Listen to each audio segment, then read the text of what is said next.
Sementara itu, satu unit rumah di Kecamatan Simpang Kiri, Kota Subulu Salam ludes terbakar. Api baru bisa dipadamkan setelah 4 unit damkar dikerahkan ke lokasi. Kobaran api menghanguskan satu unit rumah di Desa Buluh Duri, Dusun Pelayagan, Kecamatan Simpang Kiri, Kota Subulu Salam.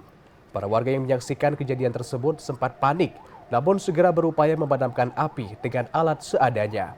Kendati demikian, api terus membesar hingga membuat warga kewalahan. Hingga akhirnya 4 unit mobil pemadam kebakaran tiba di lokasi untuk memadamkan amukan api dan mencegah api menjalar. Tidak ada korban jiwa dalam musibah ini, namun diperkirakan kerugian mencapai ratusan juta rupiah dan satu keluarga kehilangan tempat tinggal. Sementara itu hingga saat ini penyebab kebakaran masih belum diketahui secara pasti.